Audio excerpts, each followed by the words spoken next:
Hey, how you doing? This is Mark Liebel. I'm the CEO of and pastor of No More Chains Recovery Church. We meet Friday nights, 7:30 p.m., located at 316 Durham Road in Pendale, PA, 19047. That's in Lower Bucks County, Pennsylvania.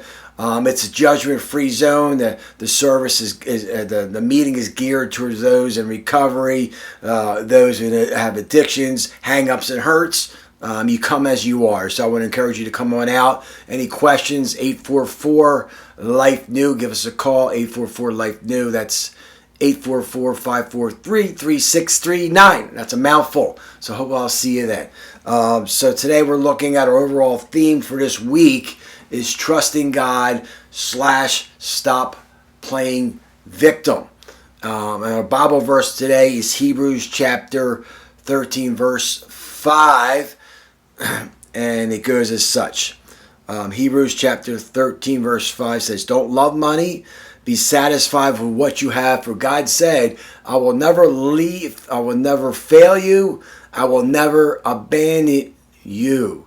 In our addiction, our hang-ups, and our hurts, we can self-medicate or try to self-try to mend to the pain caused by abuse, neglect, harsh words from the hands and the mouth or from the mouth of another. And we have been victimized. We have been victimized and try to cover the pain with sex, drugs, money, objects, you name it. You fill in the blank, right? We try to fill that pain. I grew up in a household that was extremely difficult, and I followed that path myself a little bit. So how can we learn to be satisfied? And I think that the biggest thing to overcome this victim mentality is that I don't think, but the God's word saying that the biggest thing we can do to overcome this victim mentality is to learn to be satisfied with what we have, right? And it's hard to do that with the mindset of a victim, right?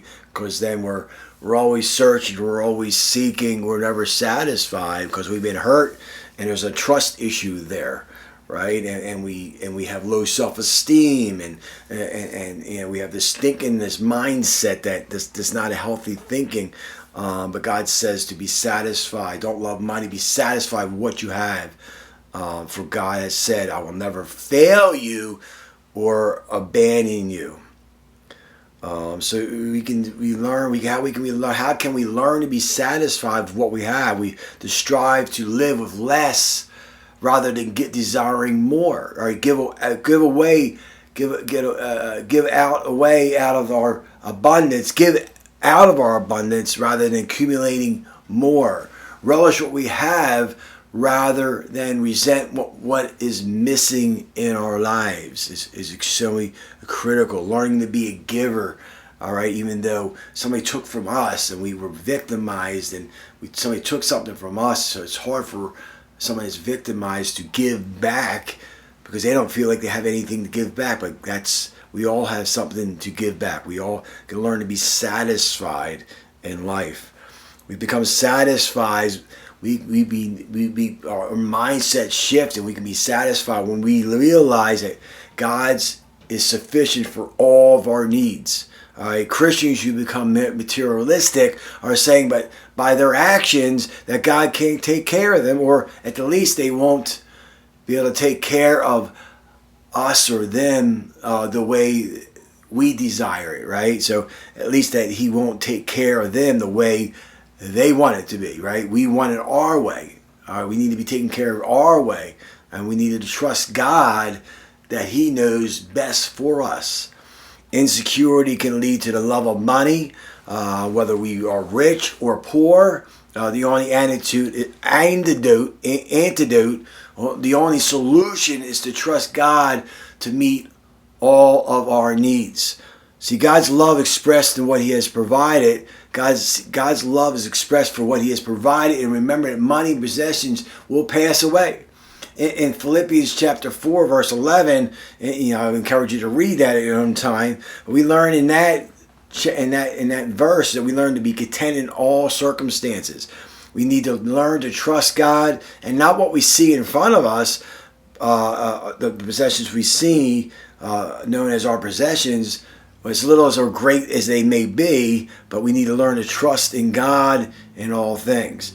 To move past the victim mindset, we must learn to trust God and be thankful in all things. Not to say we should be thankful for the abuse or for the harm caused by the hands of another or by our own abuse, but change our thinking, right? And know God knows what we need. God knows what we need. He knows what you need. He knows what you've been through. He knows what the road you've been traveled down. He knows the abuse. He knows all that, right? He knows that, and he says that He will never let us down. People will let us down. One life event can easily wipe out our bank accounts, as much as you have or as little as it is. All right, we can lose a job. We can become sick and ill, and before you know it, we spend all our money, right? All the resources are gone. All the things that we thought were important are now no longer there. We can have a fire, whatever. There's so many circumstances we can have, and all that possessions could be easily lost. But God never leaves us or forsakes us. God's love is always there. Bad choices can leave us with a deficit in our money, in our emotions, in energy, and in our resources, but God never fails us.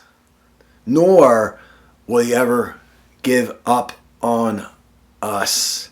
And that, my friends, can be taken to the bank, man. His love is overwhelming. His love is never ending.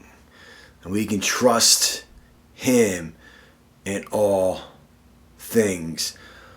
So, my friends, don't put your stock in all the money, your bank accounts, but learn to be satisfied what you have. For God has said, I will never leave you, or I will never abandon you. That's some good news. Love you guys.